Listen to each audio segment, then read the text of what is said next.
Everyone thought it would be a normal school day. Crushes, gossip, maybe a boring field trip through the woods. But for Tamara and her classmates, this day would turn into a waking nightmare. One filled with blood, betrayal, and the kind of terror no one walks away from unchanged. It all started with a tease. Tamara and Ever were driving to school, joking about each other's secret crushes. Just two best friends doing what best friends do. Tamara, distracted, ranted about how antisocial everyone's gotten lately while Ever kept her eyes on the road. She tried to warn Tamara, but it was too late. A loud thud shook the car. A guy on a bicycle got launched into a trash bin. That unlucky guy? Randall, covered in garbage and furious, until he saw Tamara. Suddenly, he went calm, almost dazed, like Cupid had just knocked him upside the head. He was about to ask her out when a slushie slammed him in the face. It was Danny, the school's top-tier jerk, speeding past in his car, laughing. Hunt sat beside him, equally smug, and in the back seat was JC, Danny's picture-perfect, status-obsessed girlfriend. Tamara waved at them anyway, trying too hard to be liked. Ever just rolled her eyes. When Randall asked for a ride, Ever was ready to say yes, but Tamara shut it down fast. They arrived just in time for the class trip. Everyone had packed for a day in the woods, team bonding, group games, nature lessons. Nobody actually cared. Coach Lorenzo, the overhyped gym teacher, bounced with fake energy as he collected all the students' phones for safety. He mocked Ever for not having one. Wayne, the bus driver, stood nearby, silent and brooding. Lorenzo joked about taking Wayne's phone too. Wayne didn't even blink. They piled onto the bus and rolled out. Hours passed. Chatter, music, naps. But then, something felt off. Lorenzo walked up the aisle, glanced out the window, and realized they were completely off course. He snapped at Wayne, asking where the hell they were going. Wayne shrugged. "Just following the road," he said calmly. They argued.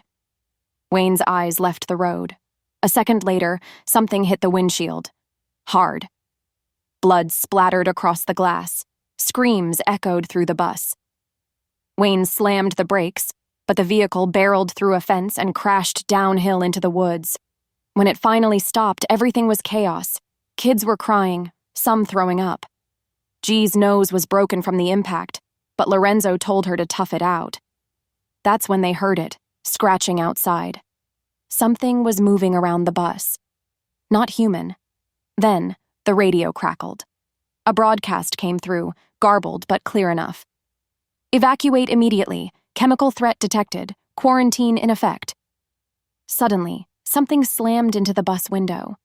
A human shape staggered toward the door, its body twitching unnaturally. Wayne yelled not to open it, but Lorenzo, fueled by dumb bravery, flung the door wide open. The man lunged, bit Lorenzo's face. Screams erupted. Blood gushed everywhere. It wasn't a man. It wasn't alive. The students panicked, rushing for the emergency exits. Candace tripped and got stomped as others pushed past her. Ever tried to help, but the thing grabbed Candace and dragged her back inside. More screams. Ever fled into the woods, fog rising around her ankles. She was alone, shaking, breath catching, until Tamara found her. They clung to each other, terrified, their friendship instantly renewed by sheer survival. Together, they found a small building, maybe an old caretaker's lodge. They entered slowly, but safety was an illusion. Danny slipped on a puddle of blood and landed face first in a pile of horse intestines. Everyone gagged. No one helped him. They moved deeper inside, searching rooms, whispering, arguing. Danny mocked the idea of zombies. "Seriously? You guys watch too many movies." But fear was taking over. Roars echoed in the distance. Doors slammed on their own. The group locked themselves in what looked like an abandoned apartment full of creepy stuffed animals and candles, like some ritual had taken place. They found tools, hammers, kitchen knives, and started barricading.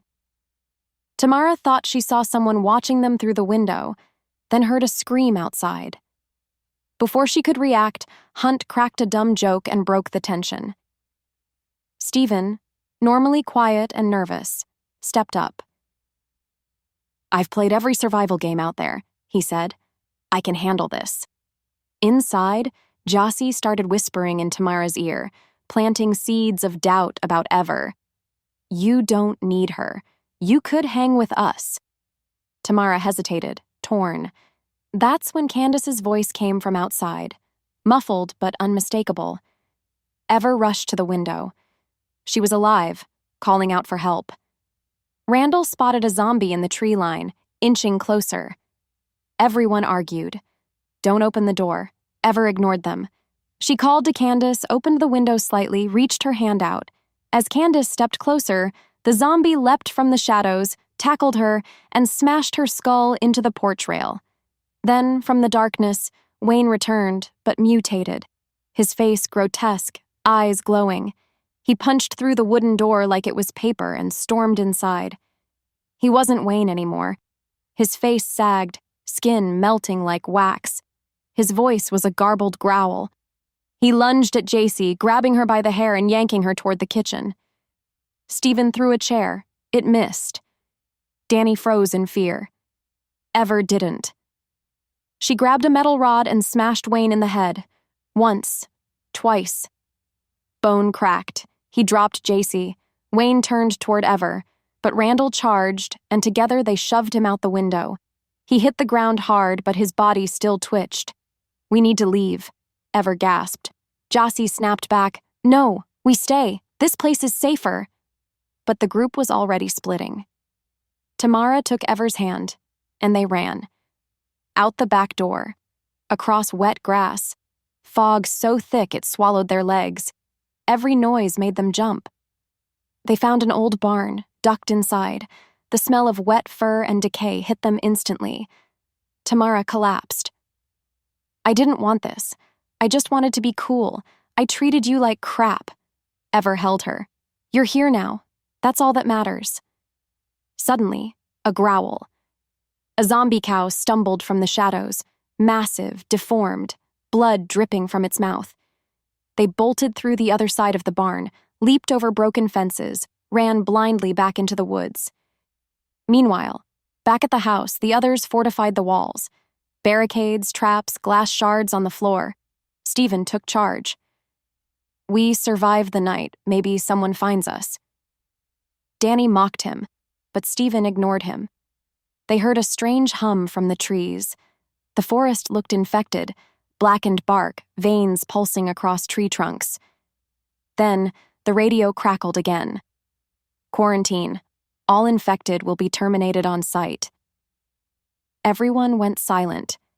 Jossie whispered, "What if someone here is already infected?" Later that night, she snuck outside, alone.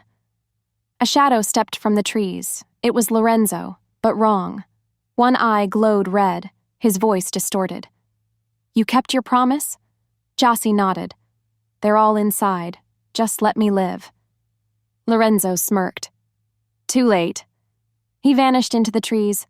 In the forest, Tamara and Ever found another collapsed barn. Inside, bodies, hanging, twitching, photos, files, medical documents, students' names, Candace, Randall, even themselves. This wasn't an accident. "This was planned," Tamara whispered. A sound behind them, boots on gravel. A man in combat armor stepped into view. It was Mr. Trask, their substitute teacher. But now he carried a rifle and wore body armor. He told them the truth. The field trip had been a setup. A private company called Virexon paid the school board to use students as test subjects. A new bioweapon. A virus meant to enhance soldiers had gone wrong. The trip's route passed straight through an old testing zone. The outbreak wasn't an accident. It was expected. "Why didn't you stop it?" Ever demanded. "I tried," Trask muttered. "But now I have orders. No survivors. No witnesses." He raised his gun, but Tamara hurled a rock at his head. Ever tackled him. The gun fired. Trask screamed and stumbled back into a pit of infected bodies. They didn't wait to see if he climbed out. They ran. Back at the house, The survivors prepared for one last stand. The walls creaked. Creatures crawled onto the roof, slithered through the cracks. Stephen handed out makeshift weapons: bats, hammers, torches made of hairspray and lighters.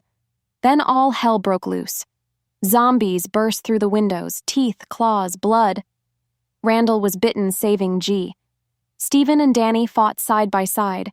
JC tried to run, but something grabbed her and pulled her into the fireplace. Screams echoed. Gone. Randall, bleeding out, handed Tamara a flare gun. "End it," he whispered. Ever and Tamara herded the others onto the roof. Below, the barn they'd explored earlier, full of flammable chemicals. Tamara aimed the flare. Fired. A fireball erupted, tearing through the trees and lighting up the sky. Creatures screamed. Wood crackled. The entire forest burned. They jumped from the roof into the lake behind the house, barely escaping the inferno. Morning came. Smoke drifted. Ash fell like snow.